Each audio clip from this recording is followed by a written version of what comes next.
I got a sweet little headache. I was out late last night. I've been out celebrating since Joe Louis won that fight. Rochester. I got a sweet little headache. Rochester, cut that out. This dressing room is no place for a serenade. And furthermore, I wish you'd help me get dressed. I'm chilly standing here in my underwear. You shouldn't be. It's long enough. Rochester, the only reason I'm wearing this kind of underwear is to fill my legs out. So no comments. What are you going to wear today, boss? Well, the scene is a very formal dinner party in an English mansion. So give me my full dress suit. The one you bought outright? Yes, the new one. Get it for me. I want to try it on. Okay, here's the pants. Hold steady, boss. Careful now. Don't get them wrinkled. I won't have time to get them pressed. There you are. Yeah. Say, these trousers are beautiful, aren't they? Yeah, but they're too long. Shall I roll them up, tuck them in, or snip them a little? Leave them alone. I'll pull them up. Let me try on the coat and see how that is. Yeah, you are, boss. Thanks. Say, the coat's a little big, too. Mr. Benny, where are you? I'm right in here, Rochester. Don't get excited.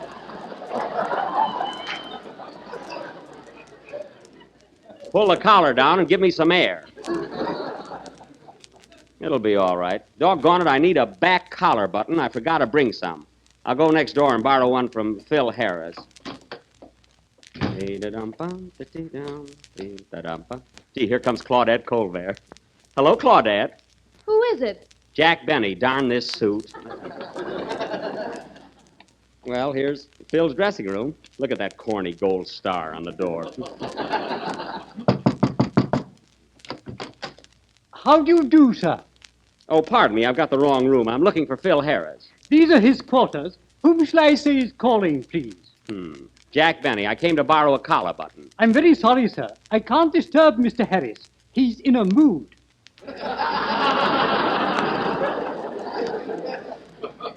He's in a what? In a mood. He's studying his part. Well, I hate to break the spell, but tell him Prince Charming is here and he'd like to borrow a collar button. I'm terribly sorry, sir, but Mr. Harris is fearfully temperamental and... Elkins, I say. Elkins. Stop that dreadful chattering. Who is it anyway? It's a gentleman about a collar button, sir. Well, buy a couple and send him away. Now, wait a minute, Phil. It's me, Jack. Roper or Benny? Benny, Roper isn't up yet. Oh, hello, Jack. I didn't see you in that suit. No, you didn't. Well, if you want to know something, the suit was imported from England. Oh, heaven forbid. I wasn't talking to you. Hey, Phil, I need a collar button. Have you got one? I think so. Elkins, have we a collar button we can lend Mr. Benny? Well, can he be trusted, sir? Don't worry, I'll leave a deposit. Say, Phil, this is a lovely dressing room. Well, gee whiz, have you got a shower bath? I sure have. Well, it's very ritzy, Phil. I don't know how you rate this. Tea is served, Mr. Harris. Thanks, Elkins. I'm famished. Tea? My goodness, what are those, crumpets? No, that's corn pone. Mr. Harris. I say Mr. Harris dotes on it. That I can understand. Tea and corn pone. What a combination. Mr. Benny, will you have your tea in a cup or in a saucer? Just bring it. How I drink it is my own business. And where's my collar button? A collar button, sir? Oh, never mind. I'll use a thumbtack. I'm getting out of here. See you on the set, Lord Harris. How'd he ever get a dressing room like that? More politics around here. Well, here's my room. Oh, pardon me. I've got the wrong dressing room. I wish they'd put my name on my door. Oh, here it is. Say, boss, I was just coming to get you. Miss Livingston's here. Oh, hello, Mary. Hello, Jack. I thought I'd come down and watch you work. Have you got a big scene today? Well, it's not so big, Mary, but it's very emotional and calls for every dramatic trick at my command. You see, it's pathos, yet mingled with comedy. And at a certain point, I have to make a transition that will convince the audience of my sincerity and complete domination. Oh, brother. Well, just wait and you'll see some real acting. Say, Mary, how do you like my new full-dress suit? I'm kind of dolled up, ain't I? Yeah, top hat, white tie, and tent. Well, I'll grant you the suit is a little roomy, but I like freedom in my clothes. Well, you certainly got it. You could ring the Liberty Bell in there. That's a good one, Miss Livingston. You stay out of this, end man. Anyway, I got other things on my mind. I just came from Phil's dressing room, and I don't know why Paramount gives him a better one than mine. Why, there's no comparison. Oh, it's your own fault, Jack. Why don't you fight for things once in a while? This room is terrible. Yeah, I'm ashamed to invite my friends here. Well, that's too bad. I'm just worried sick about that. Why, there isn't a chair in the room with over 3 legs. Then look at that big hole in the floor. That hole? Well, I'm really to blame for that. We thought there was oil under here. All right, Rochester, just for telling, I'm going to kick you right out of the syndicate. But you're right, Mary. I'm going to do something about this. Rochester, get Mr. Hornblow on the phone. Okay, boss, give me a nickel. Here. And that's another thing. Everybody else has a free telephone. This thing has gone just about far enough. Oh, you're always talking, but you never do anything. I don't, eh? I'll find out in a minute just how I stand around here. I can tell you now and save you a nickel. Is that so? Here you are, boss. Give me that phone. Hello, Mr. Hornblow. This is Jack Benny. Yes, it's me again. Now, look, Mr. Hornblow, I've been at Paramount for a long time, and I think I ought to have a new dressing room. I know, but how come Phil Harris has a shower bath, and I have to wash in the fire bucket? Why, twice this week, the brigade snatched it right from under me. I know, but Phil Harris, but Here we go again, folks. quiet. What?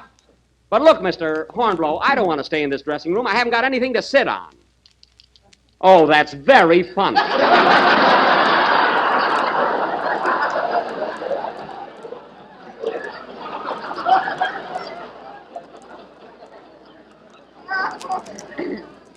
Now, look, Mr. Hornblow, here's what I want.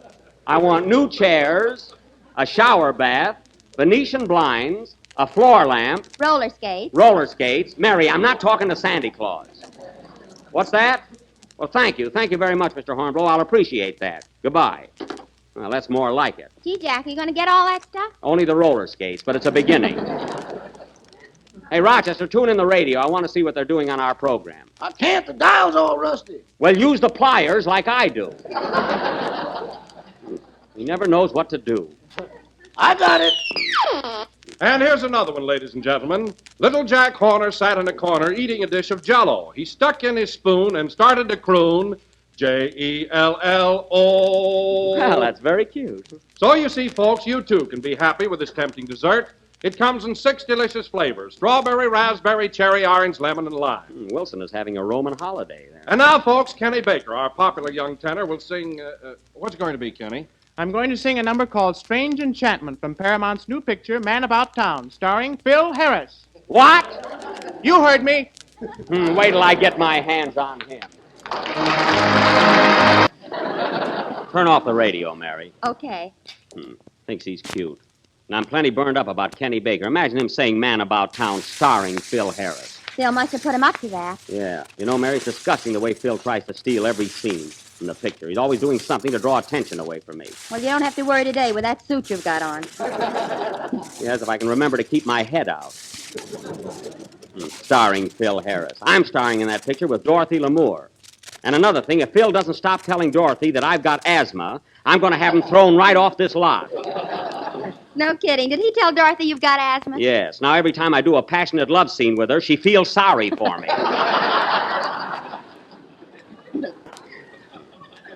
I'll get even with that guy. Hey, boss, here's your makeup man. My makeup man? Oh, yes. Hello, Twinkle.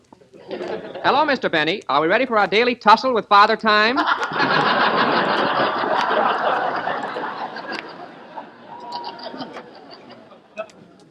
I suppose so. Then tuck this towel around your neck and let's get going. Okay. And, Twink, don't put so much makeup on my chin. Yesterday, you buried my dimple. I did? Yes, and everybody was asking for it.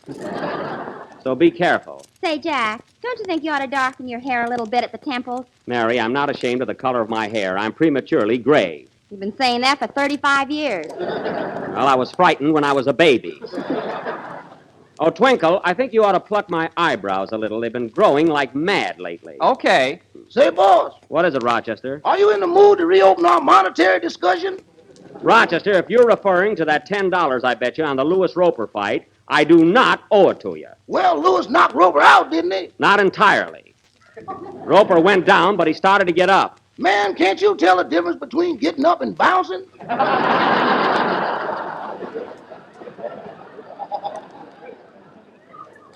You can talk all you want, Rochester, but you're not getting the $10. Oh, why don't you pay him, Mr. Benny? You stay out of this. Who do you think you are, Chamberlain? Just keep making me up. That's all you're supposed to do. I never saw anybody like you, Jack. You're always welching on bets. I am not. Anyway, Rochester will get his $10. I'm going to buy him that new vacuum cleaner he wants. Who wants? You wants, and keep still. More arguments about money around here. Ouch! Twinkle, watch those tweezers. You're awfully nervous today, aren't you? Well, you'd be nervous, too, if your wife had twins last night. Oh, well, that's marvelous. Congratulations. Oh, it was nothing.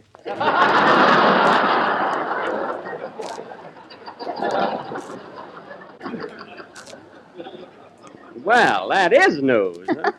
Hey, Jack. What? Look in the mirror and get a load of your face. What's the matter with her? Oh, well, I'll be darned. Twinkle, what did you do before you became a makeup man? I used to decorate chinaware. Well, take those rosebuds off my cheeks. I'm not a teacup. Why don't you concentrate on what you're doing, Twinkle? See, my face is a mess. What are you laughing at? Twinkle stinkles. That's what I say. Hiya, Jack. Hello, Mary. Hello, Kenny. Oh, it's you, Kenny. Why aren't you at NBC with Don? Oh, I got tired of his old nursery rhymes, so I thought I'd come and watch you shoot a scene. Is it all right?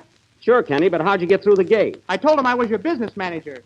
Oh, fine. So now you're my business manager. Mr. Baker, can I have a word with you? Rochester, forget about that $10. My goodness. Say, Jack, are you going to shoot a big scene today? Well, it's not so big, Kenny, but it's very emotional and calls for every dramatic trick at my command. You see, it's pathos yet mingled with comedy. And at a certain point, I have to make a transition that will convince the audience of my sincerity and complete domination. Yes, sir. See, this is a crummy dressing room. Kenny asked me a question, so I answered it. Incidentally, I heard that announcement you made of your song. What about it? You know what? I'm the star of the picture, not Phil Harris. Well, he told me you were playing the part of a janitor. Oh, he did, eh? Well, it so happens that I'm a lover in this picture, and I'm talking to Dorothy Lamour all the time. Bet you're leaning on a broom. Broom nothing. I'm carrying a cane. A beautiful ebony cane with a silver handle on one end. And a a nail nail on the the other. I knew you were going to say that. I knew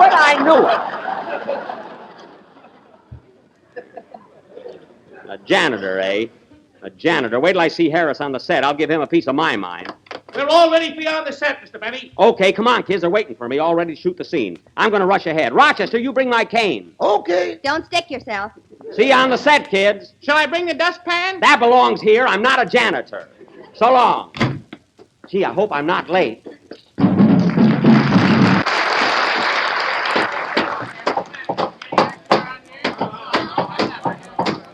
Quiet, quiet, everybody on the set, quiet. Say, Jack, there's Phil.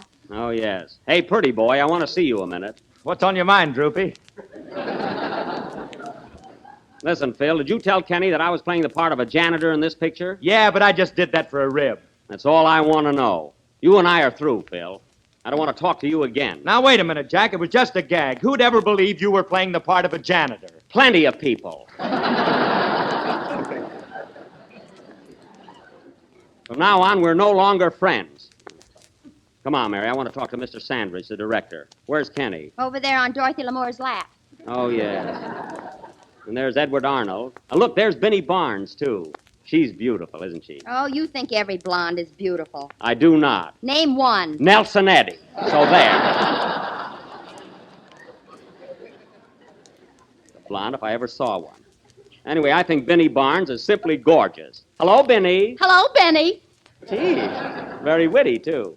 Hey, Rochester! Rochester! Quiet, quiet on the set.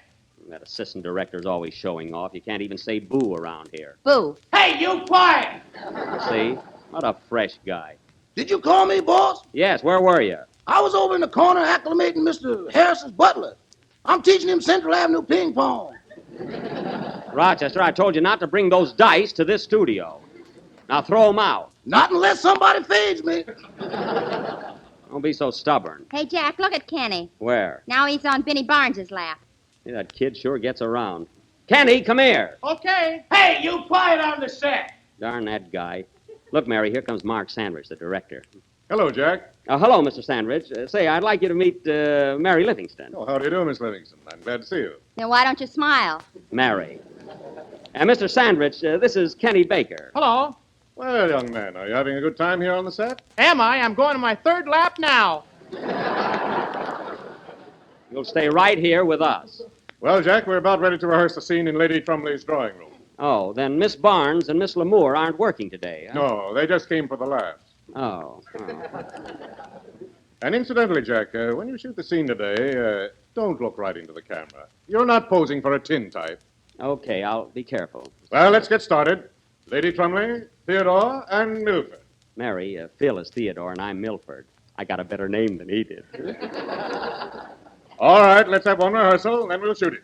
Why rehearse? I know my part. Quiet on the set. Oh, shut up. That guy drives me nuts. Quiet. Now, Lady Trumley, you sit here on the divan. Yes, sir. And Theodore, you sit beside her. Okay, pal. Pal. You hear that, Mary? And Milford, you sit over there on the ashtray. Fine. I'll look like a Rube Goldberg cartoon. Great place to sit. All right, let's start the scene. Everybody ready? I'm ready. Let's go. Take it, Phil.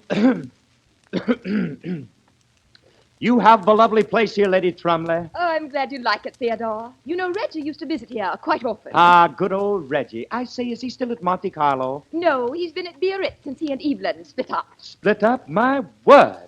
But then Reggie always was a bounder. No, I think it was Evelyn's fault. She's a terribly stuffy person. Nonsense, my dear. Reggie's a cad, and you know it. Oh, how can you say that? Poor Reggie has been terribly abused. Don't you think so, Milford? You said it, sister. Stop it! Stop it! All right, what's the matter? Jack, you don't call a titled English lady sister. You just have 3 words. You said it. Gee, Mr. Sanders, I was just trying to make it more emphatic, that's all. Well, don't be adding to your part. Film doesn't grow on bushes, you know. Oh, all right. Now let's take it once more. And Theodore, I think it'd be a little better if you defend Reggie instead of Lady Trumley. It's more believable that way. Okay, Mark. Say, why can't I defend Reggie? Quiet on the set. Oh, shush!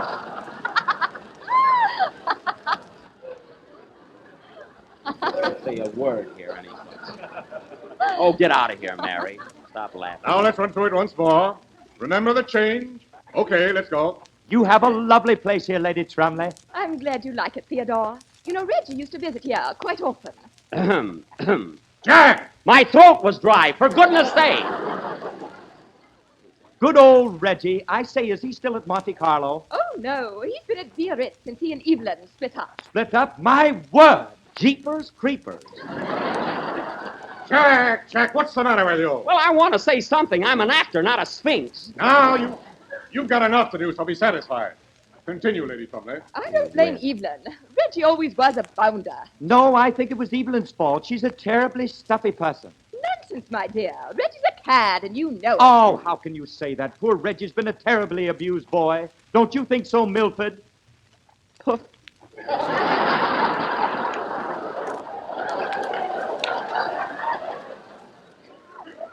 Don't you think so, Milford? Yeah. For heaven's sake, Jack, why don't you answer, Phil? We're not speaking, that's why.